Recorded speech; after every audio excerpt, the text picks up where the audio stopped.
ge Imam Abu Bakar Shibli Baghdad gane anu waktu ziarah ke Baghdad kaki Abu Bakar Shibli berantakan kuburan sekelilingnya tapi eta mah utuh. Begitu naik ke kuburan berantakan porak-poranda dikawal dijajab ku juru kunci buka asup ka jero masya Allah eta kuburan sakit tuge turun ke handap luhurna taneuh tapi tiis pohara kula nanya aya tiis ti mana cek kula ngan make bahasa Arab emang bisa ke ulah sok ngomong satu masalah kira kain tuh percaya bae lah aku boleh tanya tiis ieu ti mana cek jana boro-boro ente nu kakara kadi kami anu geus hirup di dieu sababaraha tahu memeh kabeh ge bila mana asup ka dieu tiis hese nyaritakeun eueuh nu nyahoeun ieu tiis ti mana tiis mah kos aya asa Masya Allah sebab naon tanu mantak tiis teh di jero hatena eueuh dunyaan di jero hatena bersih dunyaan sabah katul hiber-hiber aja dunya urang lamun ziarah tawa silaturahmi ka hiji jelema anu pinuh ku dunya hatena mending pinuh ku dunya bari aya jelema hatena pinuh ku dunya bari boga deres aya jelema pinuh ku dunya teu boga ieu mah pan bahaya. Neule motor aya di hate, neule mobil aya di hate, neule truk aya di hate, segala rupa aya di hate bari teu gableng. Tah, eta gah hiji jeung nu kos kitu panas. Ngarendeng jeung panas. Panas. Eta naon eta istri ka akhirat, geus muntab di dunia kene. Ya Allah, ya Rabb. Abu Bakar Shibli eueuh dunyaan nya nama kebenaran aya Khawaz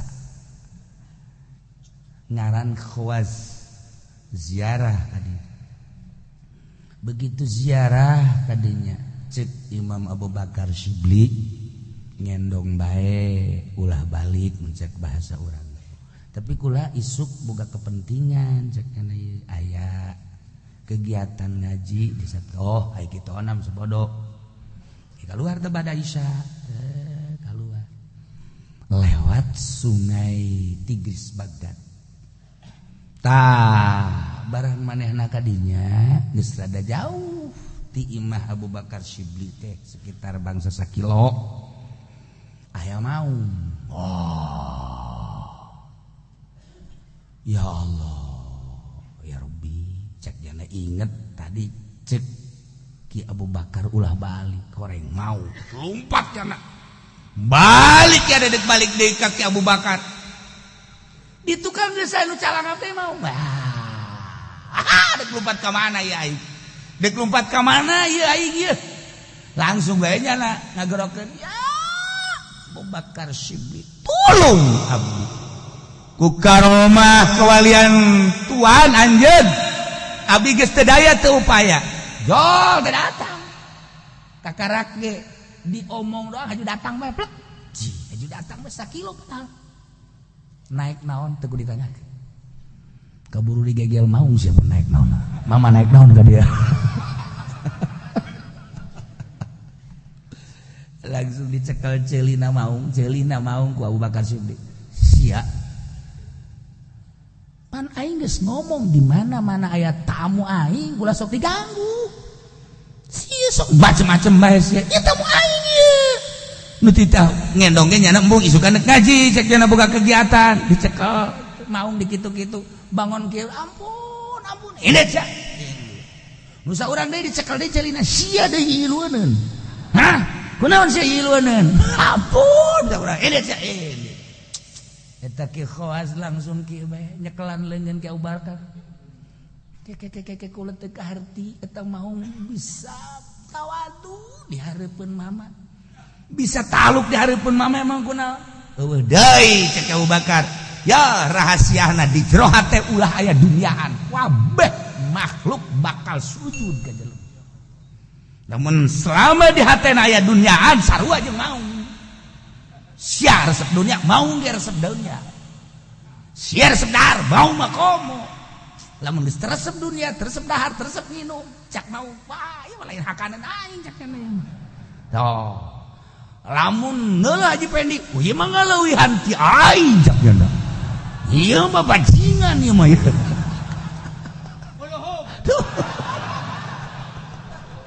ya Allah ya Rabb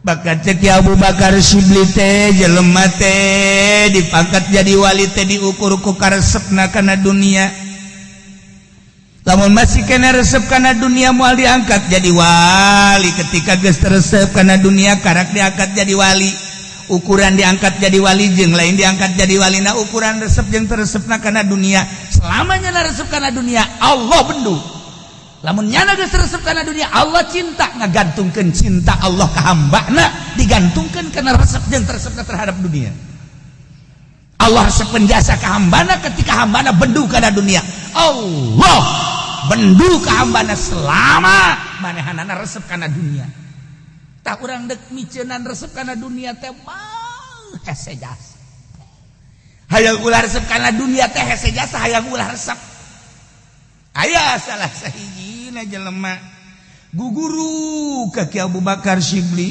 alhamdulillah kuari geus tersepen kana dunianya neuleuh naon da geus tersep jelema-jelema kumanana geus eueuh nu dianggap hiji bae Allah nafsu jeung setan geus diperangan mulai lazat ibadah aya Allahu akbar ngeunaheun ibadah beja kaki Abu Bakar Shibli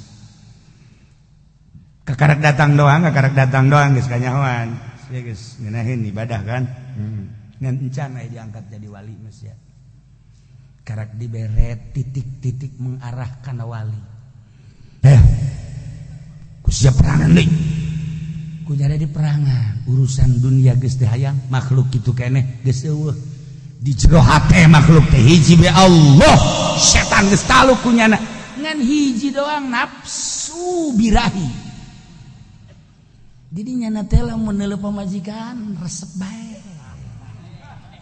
bae tah jam sabaraha bae jana neuleuh tas subuh ceklak neuleuh pamajikan zuhur ceklak asal leuleuh asar ceklak pamajikan saruana di beureun nya atuh eta doang ge cek nyana ja anu sejen mah henteu bahkan lamun deuleu awewe sejen ieu birahi ieu balik cenah ka iman nurutan Sayyidina Ali ja sarua ieu jero nama eta keneh itu lo galayanan nu di luar lamun deuleu nu di luar resep balik ka imah pamajikanna ge geus surti nyahoeun tas deuleu nu sejen pas ieu geus nya pago jadi naon kitu ngaranna kambing hitamna mah aing keneh ieu cek cenah oh masalah da ieu doang ieu apakah ieu cek cenah jadi gangguan ieu akhirna manehanana langsung mau belati diasah heula hebat asup nyana bada subuh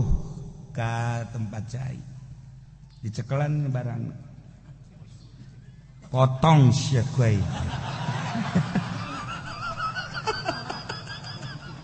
sia ieu nu ngaganggu ibadah ka aing teh aturan baca Quran haju ngagelang-gelang pamajikan ieu gara-gara namanya potong sia kuai nyana ngomong sorangan kan gitu wali mah tafakurnya nu ngaganggu ka aing ja aing dunia geus tersep ja aing mah tuh makhluk itu kene saha tuh nu ku aing dibanggakeun ja eueuh hiji be Allah hanya guru-guru sampai kangjeng Nabi eta mah wasilah hiji be Allah ja aing can diangkat jadi wali ngeunah mah geus ibadah teh tinggal ieu doang meureun gangguanana aing sia ku aing bismillahirrahmanirrahim batur mencit kotoknya na mencit bobogan pencit sia ku aing ieu nu ngaganggu ka aing begitu manehanana dilaksanakeun langsung Allah mere ilham ka qalbuna tek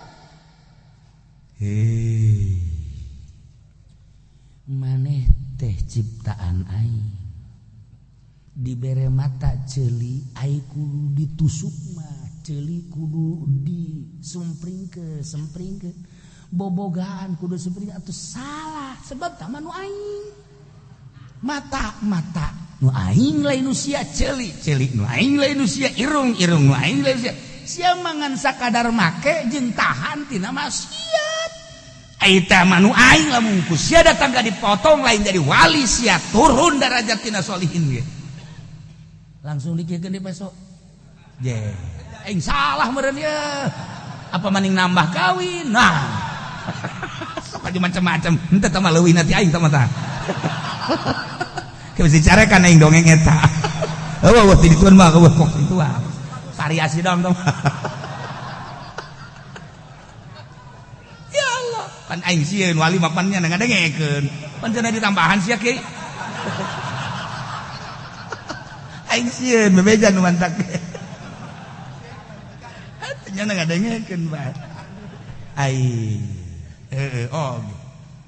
cek Gusti Allah nu jadi raja teh aing anu ngangkat kawalian nurunkeun kawalian teh aing haju sia dek rusak diri sia atuh salah eta mah nu aing lepaskeun teh besok lepaskeun ku nya jadi di jero WC di jero cai nya tapaku atuh kudu kumaha Gusti ja ieu doang anu ngaganggu mah eueuh deui jasana salian ti ieu mah eueuh iwati ieu bae kula ieu kukula dirasakeun eueuh sia kunaon teu muntayangkan nu bogana puntayangan nu bogana eta dakar sia teh nu aing bebeja tu ka aing oh heuh jago si bebeja ka aing puntayangan poho tu aya nu poho kakarak di jero cai teh nya ngadoa ya Allah ya Rabbi horenganan abdi teh nu abdi terbasuk anu ngagayot ge horeng nu Gusti abdi nu Gusti kitu nu ngagayot ge nu Gusti anu rarasaan abdi mah ieu kaganggu abdi kudu ngagayot ayeuna mah deuk diserahkeun bae ka Gusti ieu mah janu Gusti tadina mah ku abdi deuk dipotong tapi ternyata Gusti ngahalangan Gusti nyanggakeun sadaya-daya mangga ieu mah janu Gusti ieu abdi hayang lazat ibadah wa qurratu aini fi salat sakumaha Kangjeng Nabi kos kitu hayang nikmat salat hayang ngeunaheun salat langsung nyana mandi set bentuk wudu salat nyana isuk-isuk ieu duha Allahu akbar ngeunaheun salat diserahkeun ka nu bogana ulah rasan urang nah kabelah dieuna turun ta syahwat pamajikanna negor kako beda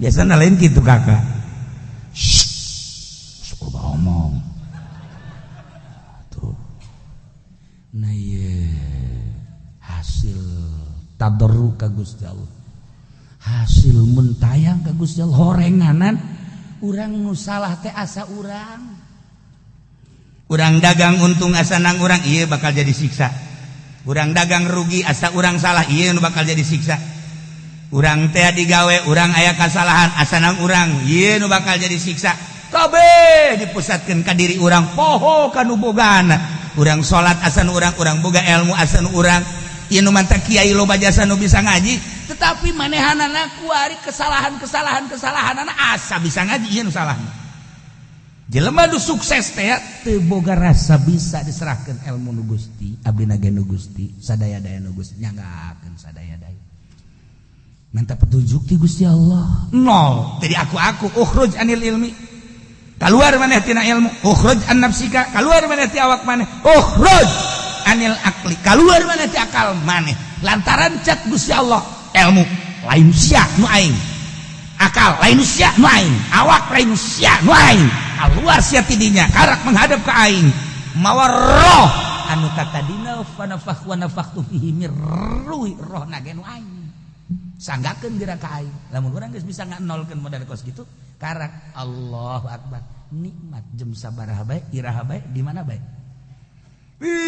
ulah aya motor di dieu di jero hatena beuh ieu mah pan aya poswan aya beat Ya Allah kuari maya karimun.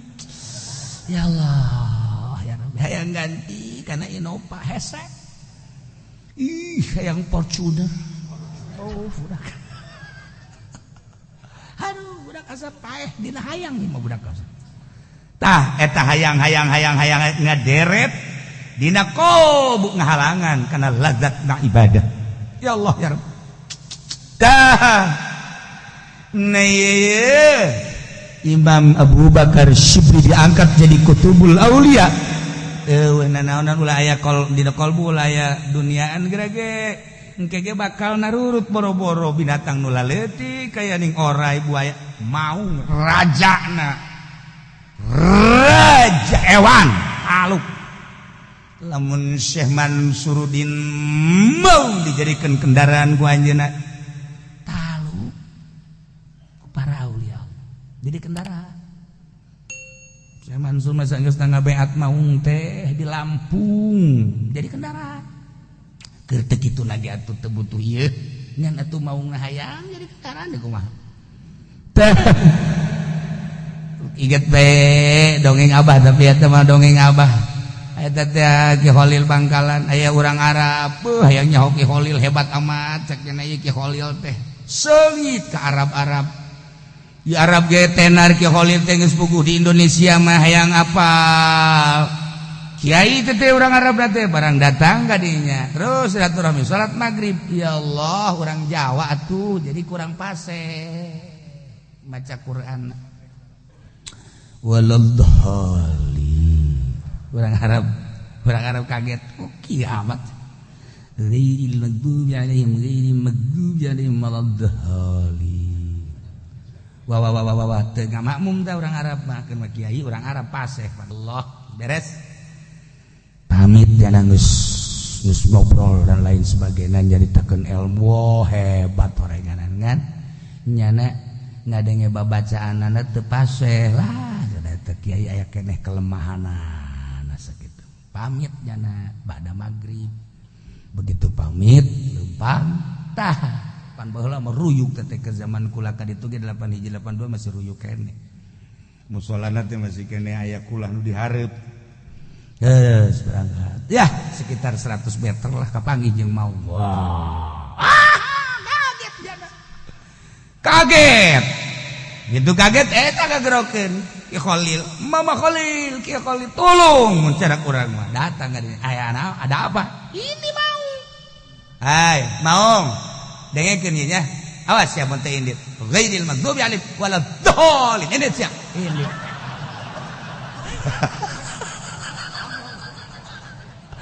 Orang Arab isineun. Orang Arab sampura cara teh kanyahoan.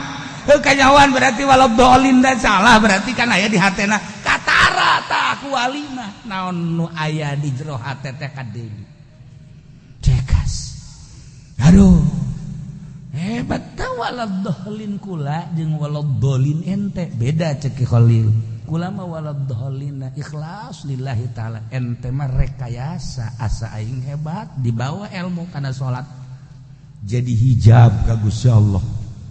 Urang mawa ilmu bae ka Gusti Allah jadi hijab, ilmu bae jadi hijab asa aing pang fikihna, pang fuqahana, asa aing pan nahwina, asa aing pang bulagona, asa aing dan asa aing kakarak mawa waladhdallin paseh bege ye aing sareng kitu kan waladhdallin wah eleh kabeh ku aing jauh jeung Gusti Allah eleh jeung ku waladhdallin ye tuh ikhlas gas isuk mah ganti waladhdallin kabeh atuh lain kitu tingkat keikhlasanana ulah dibabawa waktu salat bae keur waktu salat mah ulah diwawa ka kiaian. Lamun urang mawa ka kiaian keur salat kiai jadi hijab. Abuyana ulah dibawa keur salat batu jadi hijab. Urang mah mawa hamba sakumaha Kangjeng menghadap ka Gusti geus dijelaskeun subhanallazi asra bi 'abdihi abdi. Henteu bin Muhammadin, henteu bin Nabi, henteu bin Rasulih abdi. Subhanalladzi asra bi 'abdihi laila. Abdi. sekedar hamba abdi mah lain kiai, sekedar hamba abdi mah lain buya, sekedar hamba abdi mah lain mama, sekedar hamba abdi mah lain camat, sekedar hamba abdi mah lain bupati, sekedar hamba abdi mah lain jenderal, sekedar hamba abdi mah lain bos, abdi mah hamba Gusti piceunnan di luar masjid. Ketika dibawa ku urang ka hareup, awas aing mah jenderal kudu di hareup, teu meunang aya nu katoel noel jeung aing, awas ya. Prajurit lamun katoel jeung aing dibeslah sia ku aing. Menang rakyat tembak siapa aing. Abo Gusti Allah dek menghadap ka aing pan aing raja ning raja. Teu meunah. Mantak aya jelema datang ke masjid, kiai begitu kiai datang ke masjid dek berjamaah balik deui. Kunaon sia mah balik deui? Kunaon aing pan kiai kok teu dijadikeun imam. Sial tuh budak. Teu kadeuleuh beureun ka kiaian aing. Aing poat teh budak. Aing di kuetan ngaji nahu segala rupa jasa na deui pangkiai ya juga teh aing doang kunaon aing teh diangkat jadi imam goblok doang geus aing mah pepegatan jeung masjid je gara-gara dibawa predikat ngahalangan berjamaah ngahalangan ka Allah ge ye urang yang mantak diuk bersama kieu dileungitkeun kan dilengitkeun kabeh ye ja aing mah sapira aing ja atuh aing mah lain polisi lain tentara atuh lain dileungitkeun ja emang lain sia mah lain kiai atuh emang lain tah lain dileungitkeun henteu kitu lantaran lah aing mah sapira aing geus lah geus bukan mah ka dieu mah sapira aing geus bae tah eta urang bisa ngahiji kieu teh lantaran nol coba nu lain nu henteu nol embung misah bae ngajina ge embung campur kumaha sarusak kabeh ka ditu aing makan sugih teh hayang eta nu bantak bahaya ge. Wari aya babahasa babara pejabat anu ngajina di mobil bae. Bagus ngan takaburna mah terus bae. Emang aing teh nyaho. Sabara pejabat di mobil bae ngadaengkeun radio bae. Embung kadaele ku batur aing mah kajen kumaha ge. Takabur tolol sia. Ye, parangsan aing teh nyaho meureunana. Ye, awas ya.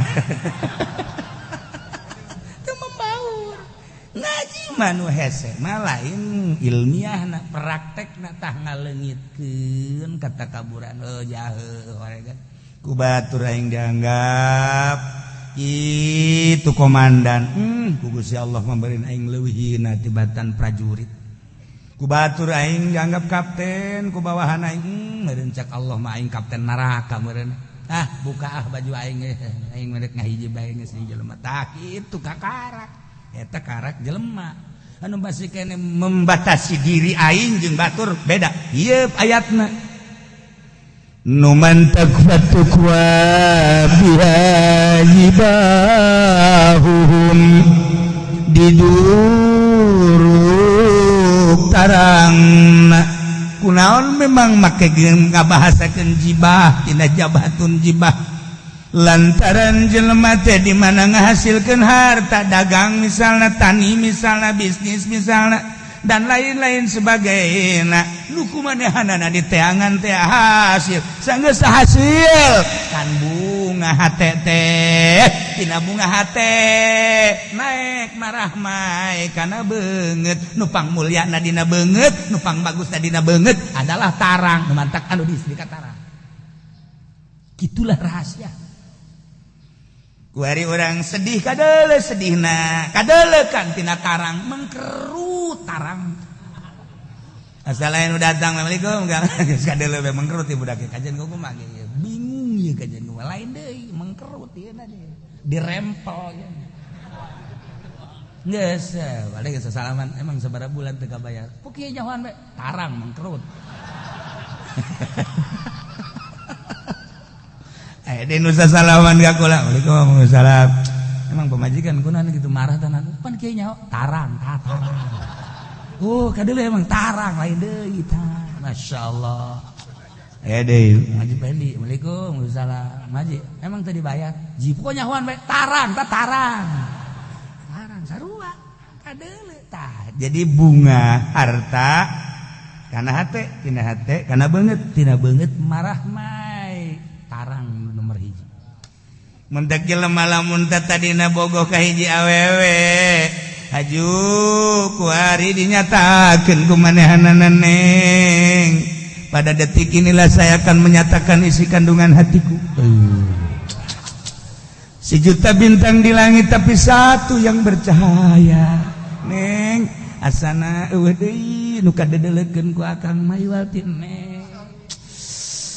Ayeuna lah Neng dek menyatakan terserah Neng mandek narima-narima teu. Ieu mah hanya membuka hatiku bahwa I love you. Masya Allah. Sebenarnya macak si Neng teh atuh abdi ge keur nungguan ucapan kakak. Berbulan-bulan bertahun-tahun wau bae can dinyatakeun mah tuh Neng ge sarua bae. Ternyata horenganan cinta Neng mah ka Akang lebih daripada cinta Akang. Boh. Budak pohara jas. Neng mantap kuru ge mikiran kakak bae.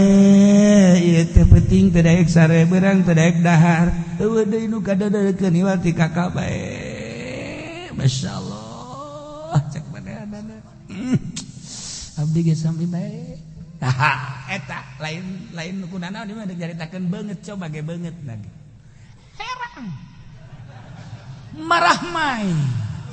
Heheotan sorangan, kakeprok sorangan, nyanyi sorangan. Babaturan ge bingung, babaturan jadi kieu ye. Di kunaon sih budak ye? Sisterian sorangan. Nek naon ge ujlah ajle bae. Masyaallah. Sapoe dua poe tilu poe ditanya. Sia kunaon sih bangona bringas amat bangona ieu bunga amat aya naon? Tadele tah. Cinta telah terbalas. Ada banget. Ya Allah ya Rabb. Nah ieu jelema dagang hasil bunga hate kana banget anu jadi ukuran nu mantak aya sinar beureum, sinar koneng, sinar biru, sinar hejo, sinar dan lain-lain sebagainya. Di ilmu thariqah bakal kadeule murid anu ngalaksanakeun aturan-aturan doktrin ti guru, sinarna bakal kadeule wayah naik apa henteuna dideuleu tina sinar wajah. Sebab naon? Sebab jana teh loba susumput dan dihareupeun guru teh men ucing-ucingan. Okot jelema nu nyandung mah moal eureun men ucing-ucingan ngan eueuh buntutan doang. Engke bebeja ka kaler padahal ka kidul, bebeja ka kulon padahal ka wetan. Salilana jelema nu nyandung mah main ucing-ucingan. Jeung Allah sia ucing-ucingan, jeung manusia bisa jeung Allah sia ucing-ucingan. Jeung guru thariqah ge sarua bae leuwih nyahoeun manehna nama ucing-ucingan sia jeung guru thariqah heueuh masalah ngan moal naik-naik bahkan turun nyahoeun ti mana nyahoeun Allah mere neuleus sinar nu aya dina wajahna. Tata dina geus mulai rada marah mae kuari turun deui malah hideung kuari mah. Kok jadi hideung ieu budak? Ieu beungeut kadeul urang boga anak teh bisa ditanya bae nyaho bae urang.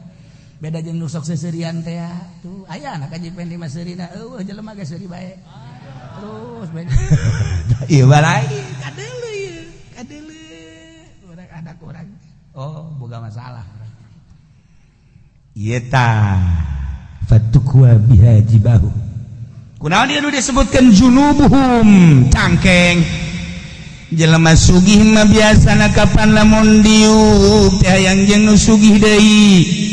Jelema aya mah biasana ngariung teh hayang jeung jelema aya deui. Ketika jelema sugih jelema aya pejabat lamun dideuketan ku jelema miskin nyana ngageser anu paheulana ngageser adalah cangkengna. Sebab naon? Sebab make baju anu rapih, anu bagus, anu mahal, embung katoel kudu susah. Cangkeng. Masyaallah karim. Numantak dinyatakeun dina Al-Qur'an fatukwa biha jibahuhum wa junubuhum. Kadang-kadang indit kan aya jelema sugih bajuna ge mahal parfumna ge sat-sat seungitna ambal aya pan ai parfum nang meuli di mingguan mah masyaallah kan dipake ku nyana enek aya teu nyahoeun nya ge merek naon bukan kula mah meuli bejakna sabaraha teh ngahutang malah mah dipake aku mau panas-panas poe mah beda. Nah, nyana keur diuk sorangan, aya nu susah. Datang ka dina kagigireunana embung katoel indit. Nu ngajakan indit teh kolbu nu ti heula berangkat cangkengna sebab bajuna beusi katoel. Ya Allah, ya Rabb. Sok geura ge. geser deh embung katoel kuno susah mah komo kadelna Rudin mah Masya Allah itu mah inget kakek Abu Bakar Shibli deh bae waktu manehanana ti Mesir dekat Jidah begitu ti Mesir dekat Jidah naik kapal pakaiana Rudin kan Abu Bakar Shibli berudin teh lain lalagan Rudin tapi aya hiji jelema ningali lain sembarangan jelema saha ieu teuteup rada beda asana kajen kuku mage wali cek jelema nyana Rudin di kapal kebenaran rame aya nu kaleungitan emas bos jeung perhiasan mutiara dina kantong anu katuduh eta jelema Rudin mah kos kitu bae katuduh bae jelema Rudin mah katuduh bae. Nah, lantaran manehanana deuk ditewak, sanggeus ditewak deuk dipeupeuh kuno tadi teh takut kayak ulah main satuduh-tuduhna. Emang aya naon mun cak urang? Kieu. Bapak di mana? Abi di Baghdad cek mana? Deuk ka mana ieu? Abi deuk ka Jidah, deuk ka Mekah. Emang aya naon? Ieu. Bos ye, leungit tas. Di tasna aya emasan jeung aya mutiaraan. Aju. Ieu leungit nu dituduh anjeun. Masya Allah ceknya atuh kumaha henteu teu bisa cek nu sejen eueuh deui jelema pangsusana jeung pangrudina ieu biasana nu susah jeung Nurudin ieu nu sok malik tapi anjeun teu atuh teu kula mangan sakidieu henteu mau duit mau ongkos ge henteu kula mau tas henteu atuh nu aya bae di awak mun kula bener-bener malik atuh lamun henteu atuh mah kula teu mau naon tatap ieu langsung nyana kasisi setelah kasisi nyana ngangkat leungeun deuleu langit terus tungkul deui kana telta cai tanggah deui ka langit tungkul deui mulai daratang lauk ditonton ku kabehan ku ari sing alhajrot lauk teh mawa mutiara kabeh dina sungutna jeung mawa emas mawa mutiara kabeh jeung mawa emas cokotan kumaha cet Gus loba sakieu mana tadi nu leungitna cukup henteu sakieu teu kicep-kicep nya kieu bae wabehan kitu kicep dah dibalangkeun tah cek manehna jadi ngaluncat nya kana laut leumpang di luhur laut plak sa eueuh wabeh jelema di kapal kaget saha eta jelema istimewa amat nah ieulah keistimewaan Abu Bakar Shibli datanglah ke Jidah, sanggeus datang ke Jidah terus ke Mekah. Datang ke Mekah, manehanana kapanggih jeung sababaraha jelema nu dongeng eta teh kacaritakeun ka Mekah. Ditanyakeun, Abu Bakar kok bisa kos kitu kunaon? Jelema kabeh ge bisa kos kitu asal ulah hayang. Asal ulah hayang, ieu nu mawa ngahalangan teh hayang. Hayang teh bahaya, ulah hayang. Jelema loba nu marere emas, marere nanaon. Embung Abu Bakar teh embung lantaran tenar di barere bae embung. Hajeuna mah diteundeun bae di dinya aya. Selesai nyana dek balik langsung ngagalitan. Sanggeus digali dek dikadinya kan cek pemikirannya lamun digali mah ieu dikubur bakal ditareangan ku jelema.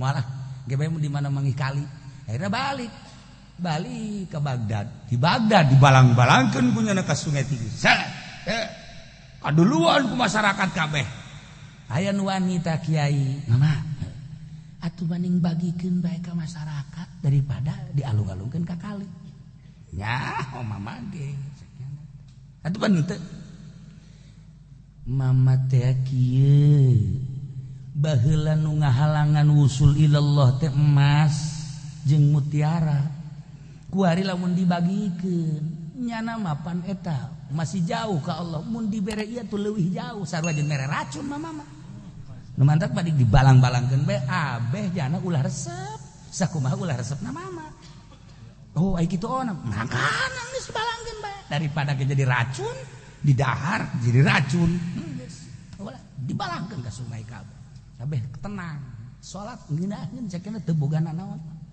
urang mah beda lamun bogana naon ngeunaheun bohong eta bohong sabenerna cenah nu mantak dagang ge supaya ngeunaheun we cenah salat bol sero Allah Masya Allah no wa zuhuruhum jeung tonggong nu mantak dibahasakeun tonggong lantaran jelema teh di mana-mana geus bogana naon eta teh jadi kebanggaan ai bangga teh biasana tulak cangkeng teh ayana ditonggong dicangkeng jeung bebeleberan teh kumaha kekuatan tonggongna jadi kebanggaan tonggong teh sebab jadi kekuatan nu mentak dijelaskeun dina Al-Qur'an padahal mah lain nu tilu ieu sakabeh awak disiksa ngan nu tilu ieu lah nu jadi pokok fatukwa biha jibahuhum wa julubuhum wa zuhur awakna abeh mahi si simpenan jan bari diomongkeun hadza ma kanaztum li anfusikum ieu kuno simpenan teh siksaan ieu teh istrika ieu teh maka nastum harta anukum maneh disimpen li anfusikum jang kepentingan maneh waktu di dunia duit disimpen jang maneh waktu di dunia emas disimpen jang kepentingan maneh waktu di dunia perak disimpen jang kepentingan maneh waktu di dunia besi disimpen jang kepentingan maneh berbagai harta jang kepentingan maneh tidak pernah mentolerir urusan agama zakat teh dikaluarkeun ku maneh hak-hak fakir miskin tadi kaluarkeun ku maneh aya sekitar syiar agama melalui bangunan masjid pondok pesantren badta teu pernah ditolerir ku maneh nah iyalah hada siksa ieu maka nastum li anfusikum kuari mah kadoku sop icip-icip ku maneh ma kuntum taknisun ayo siksa babales anu baheula ku maneh disimpenan tah kuari babales Masya Allah Inggris orang gini ayat Inggris anu dimimitian nama kuruban jeung kurohi pendeta jeung ku Yahudi eta mah namakan geus jelas lantaran kufar wa yasuduna an sabilillah teh geus jelas tapi horenganan mukminin geus sarua karakterna mah sarua jeung Yahudi jeung Nasrani dina pada ngumpulkeun harta cinta harta anu bahkan wala yunfiquna fi sabilillah nah ieu kabehan teu saha simpenan harta di dunia anu disimpen jang kepentingan dirina teu pernah mentolerir ka sekitarna leuwih zakatna teu pernah iyalah fatukwa bihajibahuhum wa junubuhum wa zuhuruhum hadza ma kanaztum li anfusikum fadzuku ma kuntum taknizun sak rasakeun ku anjeun harta simpenan nu kuar jadi siksa yeuh babalesna Masya Allah untuk sing hade urang tani hasil tanina hitung di mana nisab kaluarkeun zakatna jeung diniatan ulah jang kepentingan pribadi kitu kene urang dagang di mana-mana tijara urang geus nisab kaluarkeun zakatna jeung ulah niat jang babanda jang pribadi engke ku Gusti Allah bakal dicoba urang jadi kiai urang jadi pedagang urang jadi petani aya harta di imah urang engke ke bakal ngalabring nu menta-menta nangagerakeun saha nangagerakeun Allah sebagai hadiah di Gusti Allah. Namun urang mah persaban keneh bae. Komo si eta mah bedakeun ka pamajikanna. Eueuh kitu ka haji. Heueuh nya ngabohong nya teu mere ngan sabaraha tikal coba hayu. Ye, masyaallah boro-boro batur anakna ge minta modal punyana dicarekan. Neangan sia modal sorangan abah ge bae teu dimodalan. Ye, aya hayang sugih, neangan sorangan. Anakna ge nyeri hate. Beuh bedak imah bapakku diteluh kos ge.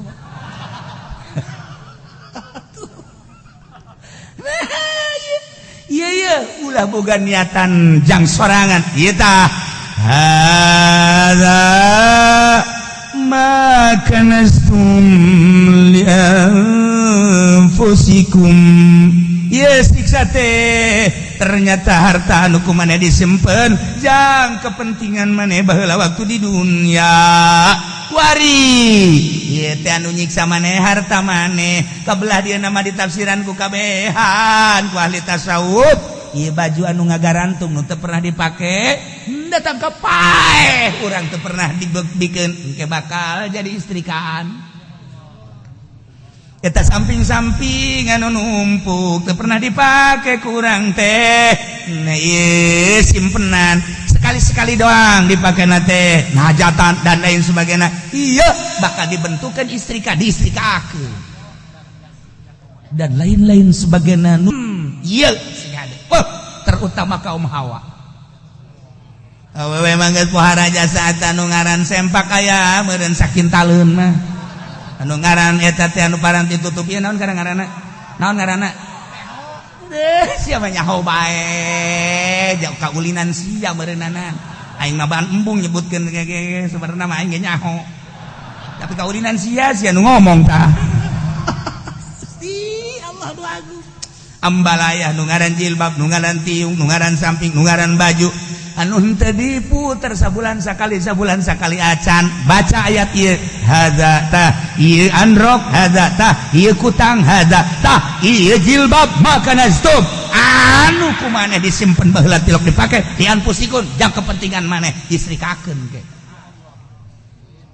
mangkana ngaji pendi mah jasna loba atuh geus sedeng ieu mah istrika ku jas bae ge geus apa namanya ngaluntung tinggal ngaluntung. Hadza ma kanaztum li anfusikum fadzuqu ma kuntum taknizun. Masyaallah karim. Geus kulantaran urang mah tuh meureun nu mere. Kadang-kadang meureunana aya nu kudu dibeli-beli. Oh masalah. Dek dipake dek henteu. Nah ka dituna dibagikeun, bagikeun. Ulah boga niatan li anfusikum masalah. Sanajan aya keneh di dieu teh aya 10 keneh, aya 20 keneh. Kok aya keneh? Lain jang aing jang bagikeun ke nu mana nu pantes dibere. Masalah teh mah kos kitu mah. Nah, kulata sia. Disetrum sia ke. Nah, aing bebeja ka malaikat ge. Sabaniah tah pangheulana setrum habak.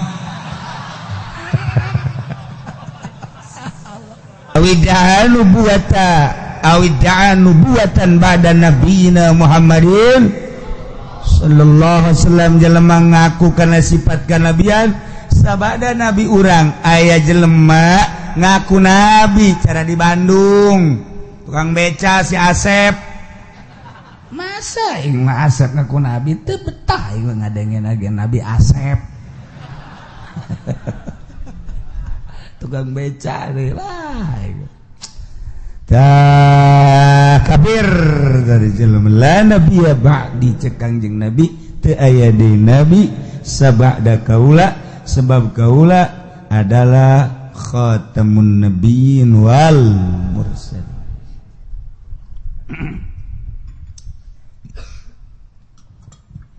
Al sadaqah mudda'iha atawa ngabenerkeun kanu ngaku nabi. Jelema ngaku nabi kurang dibenerkeun nu ngabenerkeun kana sifat nabi. Sabada Kangjeng nabi urang geus sama murtad kafir. Eta ku aneh deui aya jelema ngaku nabi aya bae di nu percaya. Heran. Musodek ngaku nabi aya nu percaya. Asep Bandung ngaku nabi aya nu percaya. Kamari di Cikupa, Cikupa ngaku nabi. Kararagok aing mah. Mending ngaku pangeran teh budak. Ngaku nabi di Cikupa. Duh, Masya Allah. Aya nu laporan ka kula. Kiai, bagaimana cara tindakan kita sekarang? Apa ini? Di Cikupa ada yang ngaku nabi, biarin. Di Cikupa ada yang ngaku nabi, masa dibiarin? Biarin aja udah. Pengen tahu udah dia. Pengen tahu ntar kalau ada orangnya suruh kesini. Mau diapain? Mau ajak saya makan ya sekali-sekali saya makan dengan nabi dah. Serinana. Jadi babari orang atuh, nu ngaku nabi mah orang ome bae. Orang ome coba datang ke mana mukjizat nanya ayo coba. Tadi ome ulah wakadi galak-galak ulah. Nyaho bae. Titah ka dieu jauh. Algola atawa ngomong kieu nya Caki Zaid deh euy. Nabi urang mah jahoreng kulitna hideung. Murtad sia. Sembarangan sia. Emang orang berbas. an-nabiy sallallahu alaihi wasallam aswadu murtad atawa an-nabiy sallallahu alaihi wasallam amradu atawa an-nabiy sallam gairu Quraisyin hai nabi urang mah lain urang Quraisy murtad berarti ngayakin ke nabi salian aya di nabi salian kangge nabi urang.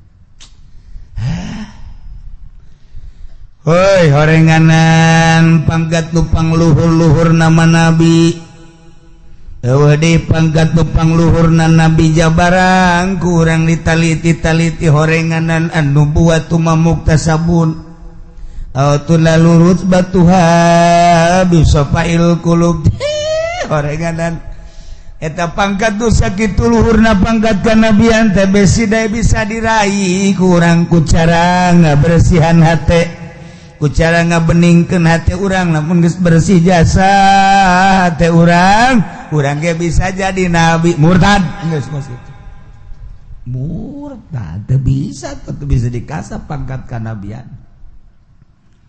pangkat wali ge hayang ngasap pangkat wali teu jadi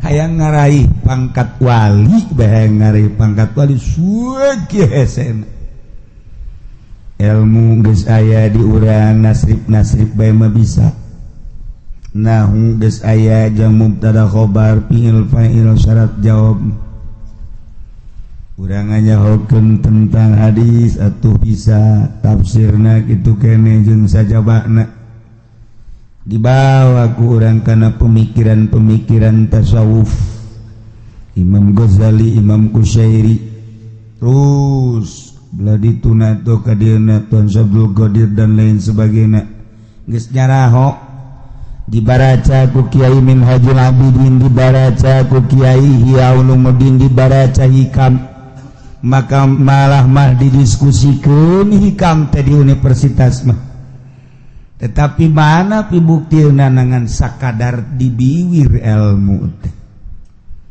we nu datang ka jero hate hayang raih pangkat wali geus sakitu hesena geus jelas nabi mati bisa dikasap nu endeuh ge dikasap pangkat wali pek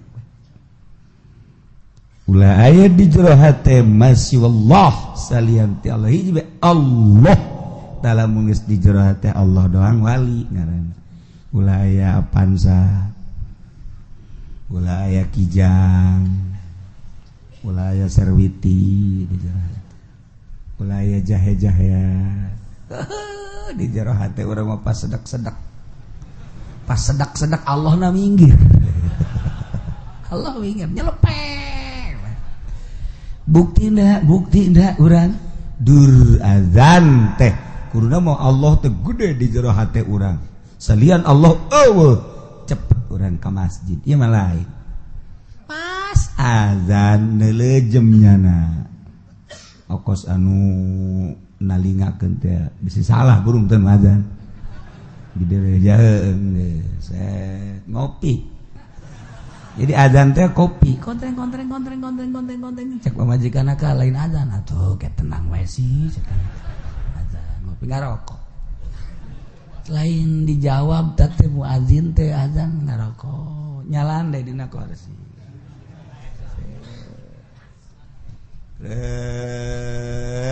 nundutan liwat saja encan ka masjid kene bae atau kamu sholat endahan neulean motor kudu digosokan heula motor majikanna ka lain geus sholat ke kok karek jam 1 cek digosokan beres digosokan motor ngopi di kontreng ngarokok deh cek pamajikan agak geus jam 2 dulu kebal kene sajam kene pamajikan mah bagus dah ngelingan bae deres sekali-sekali pamajikan ngelingan salaki isuk pamajikan dieling ulah nonton TV bae ke heula cenah angel kene ieu ke heula ke sakedeung deui ka jadi salakina kadinya deui mana tuh nonton TV kene bae sakedeung deui ieu tah terang geus sakena teh setik deui mah tah beres wah angel amat ya Kak satu-satu Kak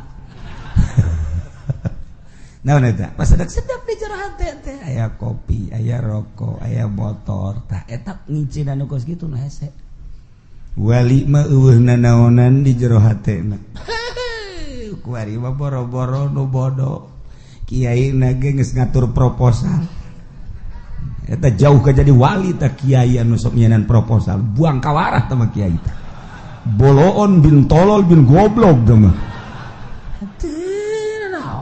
gituana tuh kan utar atur kari itu lain hayo micinan penyakit di jero hate ulah aya salian ti Allah tah ieu artina pangkat kanabian mah teu bisa dikasat boro-boro pangkat nabi pangkat wali ge sakabupaten Boa aya wae saprovinsi Banten Boa aya Boa eueuh saprovinsi Jawa Barat Boa aya Boa eueuh Masya Allah nu mantaku urang dizarahan ge Syekh Asnawi sosok wali Allah hayang bae urang zarah kanyana nu mantaku urang dizarahan ge Syekh Mansur Cikadueun sosok wali profil wali mantak urang hayang bae Syekh Maulana Hasanuddin Syekh Yusuf diurang teh kajen kuku mage hayang bete bisa dilarang-larang sebab eta mah sinar Allah nyinaran ka urang supaya urang teh ngahijing ke di akhirat mantak zarahna urang sok macem-macem segala ya coba nu boga maksud gara-gara tulis kayak kukula diusulkeun boboh geus wau jasa burungnya nama teh usul gade nu boga maksud gade make amplop nulis make amplop sian amplopna geus teh mah goblok bin tolol tuh ada rese auhiya ilayya walam yada'i nubuatan atawa ngaku-ngaku diwahyuan sanajan nyanan teu ngaku kana sifat nabi alhamdulillah cenah keur penting bae Jibril datang mawa wahyu bapo tapi lamun kakula mah tah aya nu kos kitu tah kiai alhamdulillah keur penting masyaallah Jibril mawa wahyu gede wahyuna segede sakumaha si wahyuna urang mana tah wahyu hayo lalaga bae kege jana indit sorangan ulah ngaku wahyu ngaku karomah bae ge kula masuk resep jelema ngaku karomah sia ku ditanggap ya coba kos kumaha ye karomah ayo coba kege nya ngaleo sorangan ulah sok sambaraga segala ngaku diwahyuan segala naon tuh masyaallah cenah teu teureuk dikadek batu ge teu teureuk dikadek cenah bisa hiber manuk ya bisa hiber cenah ieu mah bisa dicai ge leumpang lauk ambalaya dicai ih cenah ieu mah bisa nyilples teu kadeuh kuntilanak ge nyilples ulah sahe lain kitu atuh dibere wahyu batu dibere wahyu mah dibere kebenaran berupa syariat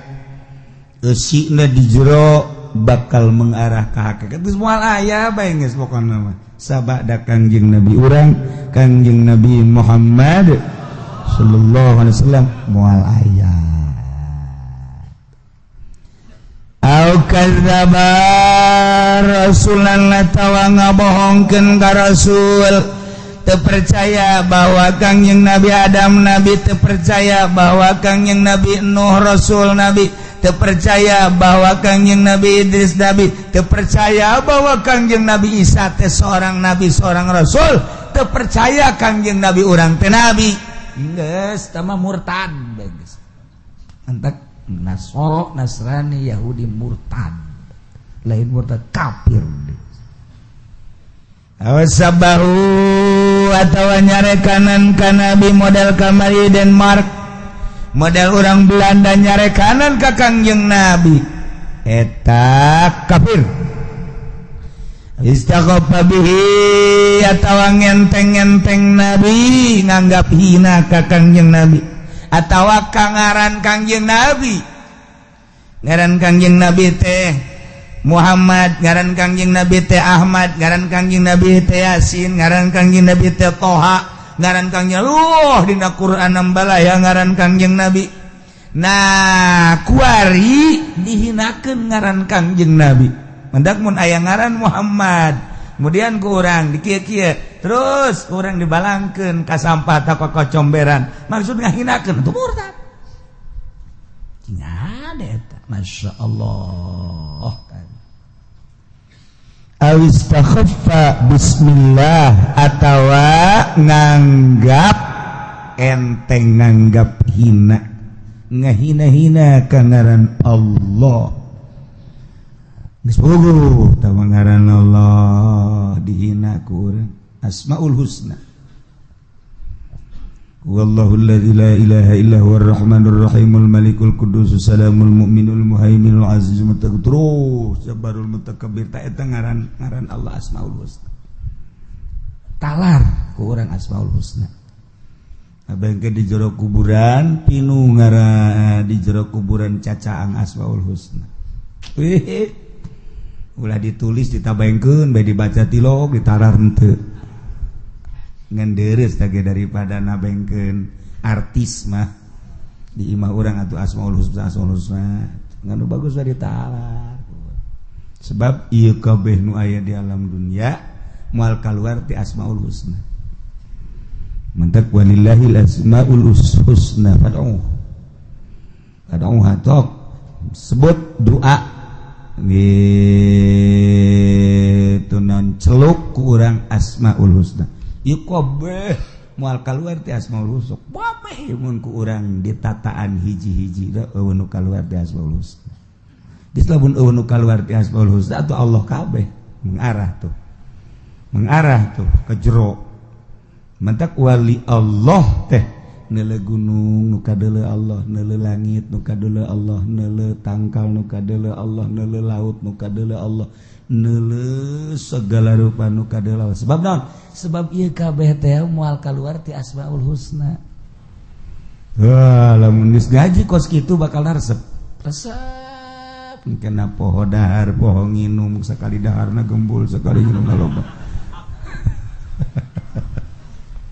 ngan ulah waka kikituanan hayuh bae heula ngaji syariat ke lamun geus mantep karak mengarah ka dinya engkena bakal poho ka pamajikan poho ka anak poho ka perusahaan poho ka sagala rupa sebab ieu kabeh Asmaul Husna mantak aya bahasana beat sumpah setia dek ninggalkeun dunia urang cicing di dunia tapi ninggalkeun dunia nembus dek ka Allah make jalan pintas hayang usul ilallah tataan hiji-hiji tek lamun urang naik bisa cerdas jaheuh horeng Allah kabeh tuh nu mantak bahasana ge ma fi jubati ilallah nanaon di jero jubah kulama iwalti Allah ke kadituna keur deuleunan deuleu Allah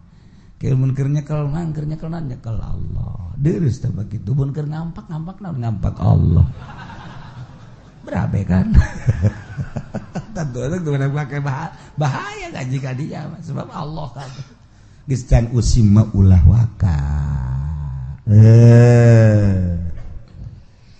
atawa ngahina-hina ngenteng-ngenteng amrihi kana parentah Allah atawa kana janji Allah atawa ka ancaman Allah murtad takos gitu teu percaya kana perintah Allah aing mah teu percaya ka salat teh wajib lah salat teh hirup ieu nu penting mah geus bener tah murtad takos gitu salat teh jangan salat gitu balal bener lah geus teu kudu salat ngenteng-ngenteng kana parentah Allah nganggap mangpaatna eta salat berarti teu dianggap punyana perintah Allah murtad masyaallah lain setik teh ngomong gitu sing ada urang ge osok ngomong ngabatuh Padahal mah cenah jakula salat bae. Puasa terus cenah, tapi teu sugih-sugih jeung sia teh. Daun hubunganna salat jeung sugih atuh. Nah, eta teh kos kitu gen lah cenah kula mah geus mal ngalaksanakeun parentah Allah lah cek kada teu percaya ja kieu-kieu keneh bae. Eta murtad, kudu maca 2 kalimah syahadat. Atawa teu percaya ka janji Allah. Janji Allah teh surga, teu percaya ka surga atuh geus murtad. Teu percaya kana ancaman Allah di mana urang maksiat ka Allah bakal neraka, teu percaya aing mah aya neraka, murtad. Ya mah teu percaya ka aya sampai kiamat, ya tiba heula kiamat beta kiai ngomong. Ya can orang terjadi teh kiamat, bohong teh kiamat, murtad geus kudu aja 2 kalimat syahadat. Ya Allah.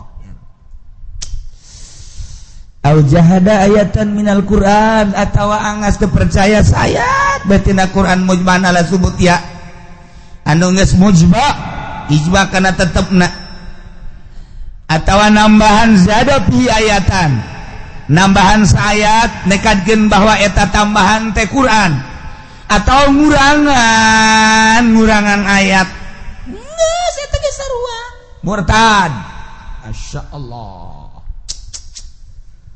Mun baheula Imam Ibnu Hambal Ahmad bin Hambal di kitu naon ngaranna panggil ku raja. Dipanggil ku raja teh titah nganyatakeun bahwa Quran teh makhluk. Bahwa Quran teh anyar. Tetep Imam Ahmad bin Hambal nganyatakeun Al-Qur'anu gede. Wow, diseret Imam Hambal. Diseret di penjara, disiksa.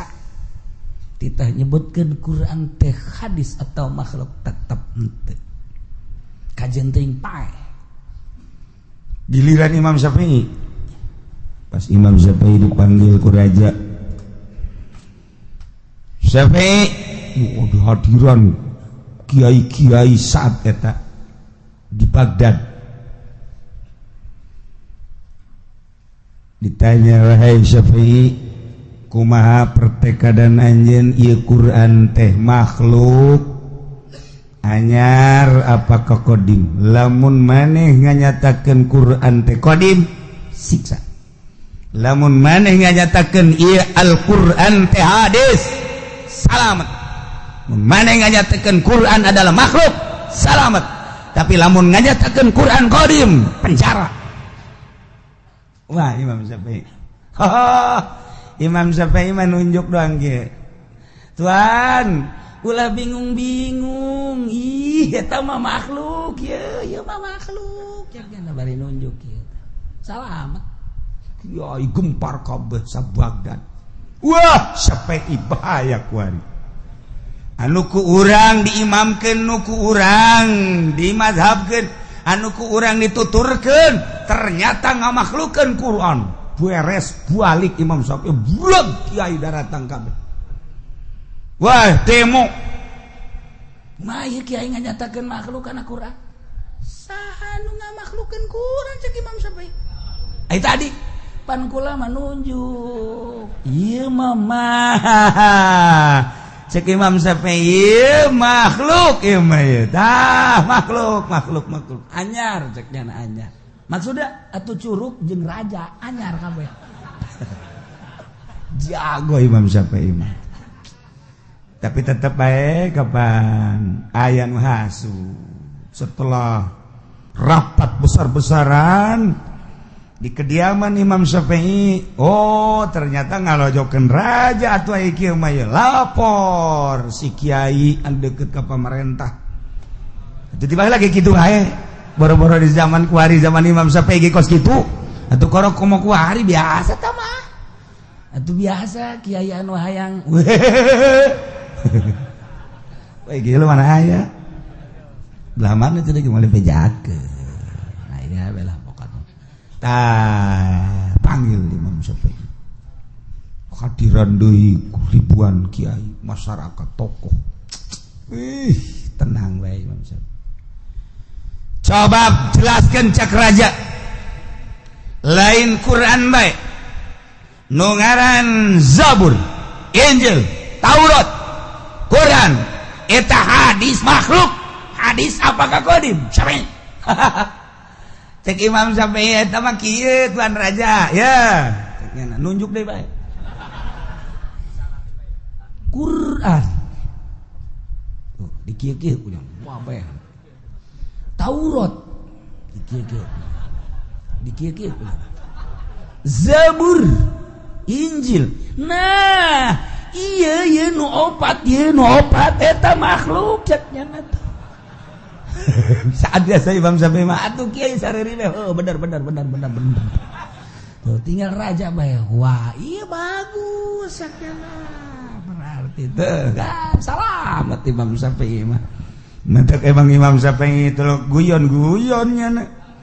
Biasa guyon teh biasa Kangjeng Nabi ge guyon. Ini kapan minta didoakeun ka Kangjeng Nabi teh geus jelas Pak. Tuan kula mah hayang nonton nih. Kula malah hayang ka surga di surga mah ini. Ceurik kan ini ngahing-hing bae. Kadengen ku Siti Aisyah. Oh Siti Aisyah geri basak. Kunaon Aisyah mana ceurik? Atuh pan itu nini teu ka surga atuh kula ge pan calon nini. Berarti kula merasa Kangjeng Nabi seri bae Aisyah. Di surga mah moal aya nini. Boro-boro di surga di dunia ge teu betah jeung nini mah. Jadi maksudnya atuh ka surga nini ge ngan ge diganti jadi parawan deui. Oh kitu tuh atuh. Aki-aki ge di surga mah. Eta kan ngaranna lalagaan. Tuh kan emang geng-gengna teh lalagaan. Ulah sok haju wow. Maninggeus urang teu bisa usik. Hirup teh teu bisa usik. Oh harajasa. Jadi teu bisa naon kitu ngaranna teu bisa naon cerah. Teu aya pencerahan otak teh kira kararieu. Hudang teh hudangnya pergel. Tunduk. Biasa. Urang teu ngadengikeun eta jet guyonan setika-tika. Sehingga mun ditanya tadi ngaji naon wallahu alam. Aing mah asa di mana mata ngaji cakna teh. Asa di alam mana meureun. Emang gua kerek aing.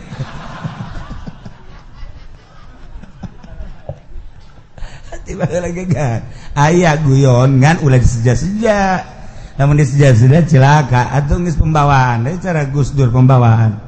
Di mana bae atuh nya guyon bae kajian kuku mah guyon bae. Masyaallah. Emang pembawaan mah teh Kangjeng Nabi ge tuh guyon. Sanggeus Kangjeng Nabi aya nu balap lompat teh Kangjeng Nabi nu menang bakal dibere anak onta. Kaekeun ka anak onta. Geus menang si eta. Nah, tuan barang dibere ku Kangjeng Nabi kitu tuh kontak bude jasa. Nah, tuan jangan sok ngaheureukeun ka abdi ngalalaga abdi cekeuna teh. Ngalalaga naon? Cenah nek dibere anak onta. Aju, ieu gede amat. Atuh ieu anak onta emang ieu anak. Anak onta kan geus gede ieu. Atuh jalain anak sapi ge. Nya atuh eta ngaran lalagaan we eta kitu ngaranna. Jet, hebat Kangjeng Nabi mentak ngahiji jeung Kangjeng Nabi waktu naon kitu ngaranna perang. Waktu ngaji waktu lalagaan aya lalagaanna Kangjeng Nabi. Jeung Siti Aisyah emang teu lalagaan Kangjeng Nabi. Kumaha lalagaanna? Cak Kangjeng Nabi Aisyah, "Yuk urang balap lompat, hayu." Oh, balap lompat Kangjeng Nabi jeung Siti Aisyah balap lompat pan indah oh ya teh ngaranna. Urang mah jeung pamajikan teh tegang biasa. Tuh, pamajikan ka urang tegang kanyana. Beuh, tararegang jasa. Teu bagus di rumah tangga kitu atuh wayahna bae wae ditoel-toel atuh ku urang. Wae dilangketek-langketek atuh. Wae di kitu-kitu atuh. Nah, di luar teh naon tak kitu. Ajar eta nya nama kitu teh lain. Tuh kan. Kangjeng Nabi teh balap lompat jeung Siti Aisyah. Haju saha nu menang?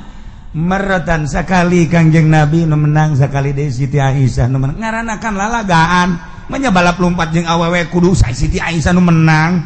Moal aya satu kelak menang Kangjeng Nabi Siti Aisyah ngos-ngosan. Heueuh kula eleh kana. Isuk balap lompat teh Siti Aisyah nu menang. Heuh kula menang jeung Siti Aisyah. Kunaon teh ngabungakeun. Hatung geus pajar heueuh bae ku Siti Aisyah. menangnya nak tuh itu karena lalagaan menang saminggu tuan ngalalaga kula balap lompat menang tuh balap itu menang ulah gitu cekin teh ieu piala rek dibikin ka mana teh ngaranna lalagaan teu tegang kan hirup masyaallah kari eueuh nu tegang tuh anjing Nabi datang ke imah Siti Aisyah marah biasa kan dicandung kan marah bae aya marah dicandung mah tuh boro-boro kuari baheula ge aya bae marah aya marah sarua sebab naon giliran Siti Aisyah angel kemana ya Kangjeng Nabi ceknya angel amat giliran di dieu angel ceknya teh bener ada telat Kangjeng Nabi datang kadinya rada telat piring aya kormaan di dinya piring dikitukeun kana rot naon kadang-kadang peupeus piring korma ambalaya kumaha cek Kangjeng Nabi ambo seunu ngagebrah cek Kangjeng Nabi kira kan seunu ngagebrah Siti Aisyah kan kaget seunu wah kahuruan asana imah ye kan gitu datang deh kalinya mana tuan seunu tadi dada cek gini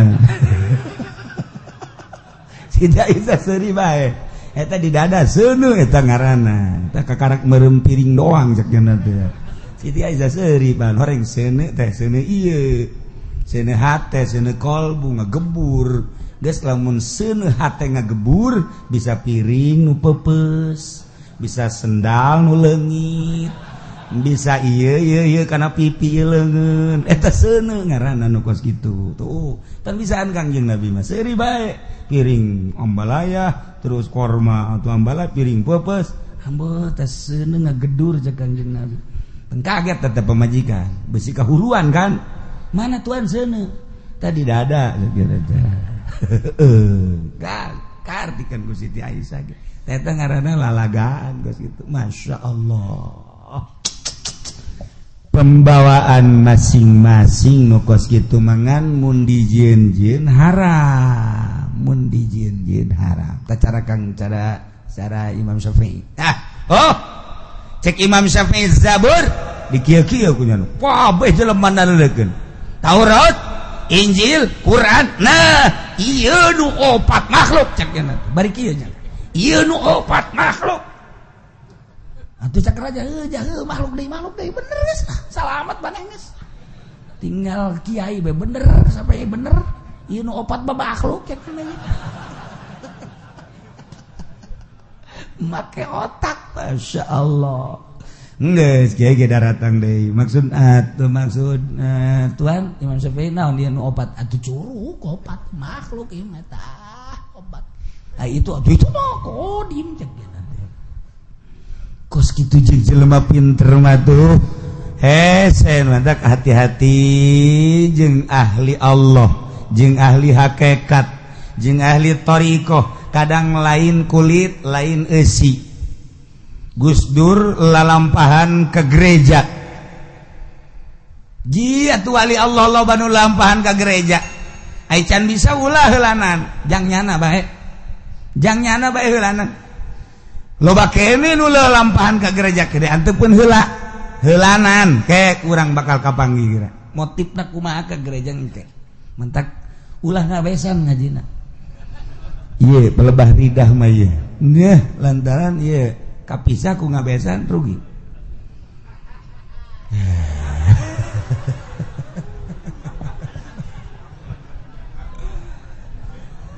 numanta Quran mah alhamdulillah ditasehna ge pohara jasa besi leuwih alif besi kurang alif di samping eta besi aya cetakan nu kamari ya cetakan Dahlan Bandung teh aya nu kurang sababaraha kalimah hanya nantaran alhamdulillah di Indonesia loba nu hafizul Quran talar Quran ambalaya masyaallah geus poharaja tinggal ningkatkeun eusina doang nu katalar Quran lain lalagaan tuh datangkan nu katalar Quran teh di borgol ku nu katalar Quran di penjara teh saeutik di luhur anu di penjara talar Quran jeung teu ngaku salah geus kos kitu bae di negara urang awistakhaffa sunnatin la tawang enteng-enteng kana sunnah Rasul murtad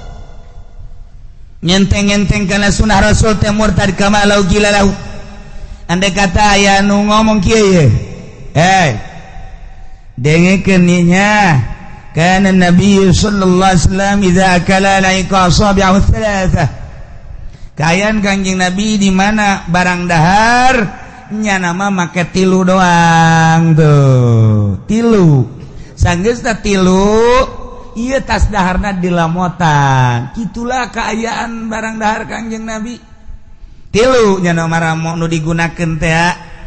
Nah kemudian mantas digunakan di lamotan. Nah iyalah sunnah Rasul cek orang tes sebab Kangjeng Rasul lah gitu.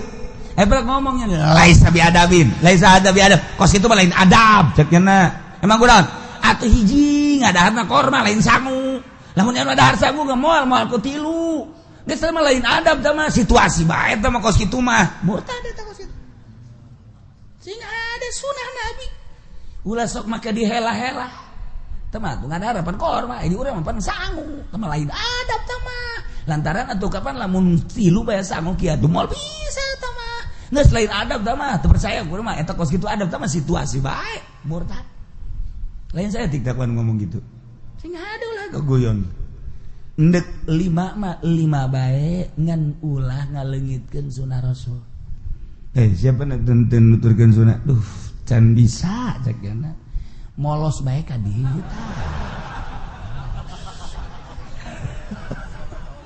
teu murtad teh kos itu menyadar ngaranna nyadar teu bisa nurutan Kangjeng Nabi can bisa hese jasa lah geus lah mudah-mudahan dihampura bae tuh mantap baheula mah daharna teh dahar sanguna anu liket jadi bisa dikitu-kitu sanguna teh tuh kan geuna urang lamun parena ulah tongsan tuh eta bahaya teh tongsan budak kore mah teh nyawa ka tongsan asal geus dibere tongsan we geus sangheuk daharna kita teu bisa diemple-emple tongsan mah muruh pul bae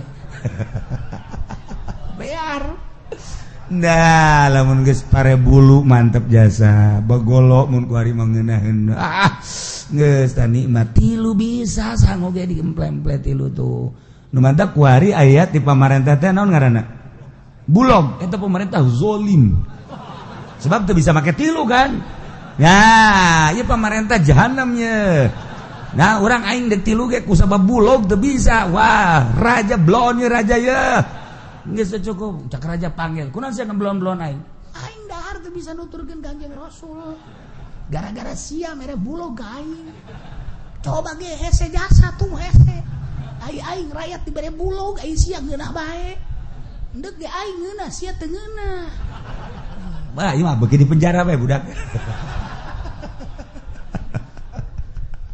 ya Allah ya Rabbi awas ya dek ulang enteng-enteng kana sunah Kangjeng nu mantap kula pernah didebat satu ketika kula muludan moal dicaritakeun di tempat di daerah urang keneh daerah urang muludan kula nyaritakeun nyiwak terus tidak muludan teh nyaritakeun sunah nyiwak terus poe Jumat teh make jubah putih sakumaha dina riad we gitu eta tah pernah muludan dok aya seorang kiai anu sok di istana zaman Pak Harto geus kebeli lalakon nyana nyaritakeun teu sunah cek nyana make siwak kieu cukup sekarang kita ganti oleh menpol cek nyana pakai odol menpol udah itu kan untuk membersihkan gigi pada dasarnya cek nyana teh lebih bersih menpol daripada siwak aingna aya keneh di dinya geura turun sia ku aing moal balik aing kajian kumaha ge ja ulah sambatkan nya dah moal mulai geus ngaji di mana sia ku aing aya ditungguan ku kula beneran ieu mah aya meureun ku ari masyarakat nu pernah nyahok ka kula kos kitu teh daerah belah ditulah pokona mah terus nyaritakeun jubah enggak usah ini Indonesia enggak usah pakai jubah itu adalah Arab sekarang di Indonesia pakai batik lah pakai safari lah enggak usah Arab-Araban kita bukan orang Arab 2 poin ku aing segera turun sia kula geus panas jasa kula ieu keur ngora geus kebal tau keur ngora kali henteu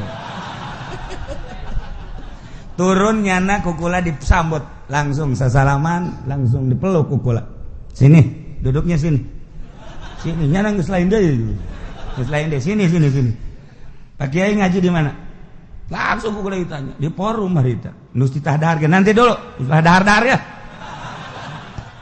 tanya kukula ngaji di mana kemudian terus dalilnya apa terus ada untuk dalil wah muringis nyana lah sambarangan murtad sia kukula digitukeun nyana marah enak aja ngemurtadin saya lu murtad gitukeun nyana atuh kula ge make hizib kituna boh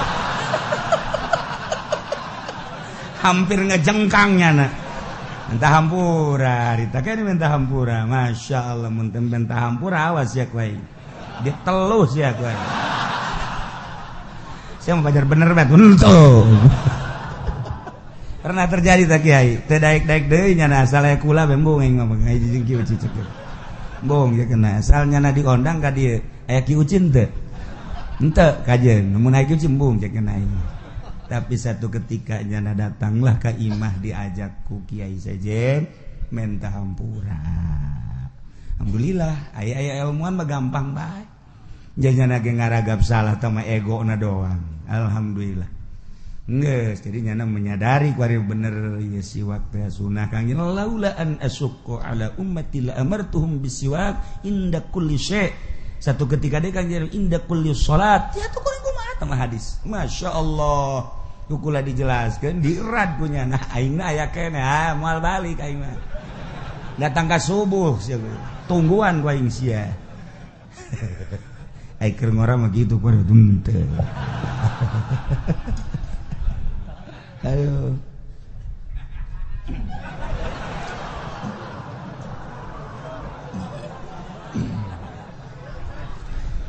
atawa kieu gelim azbarak fa innahu sunnatun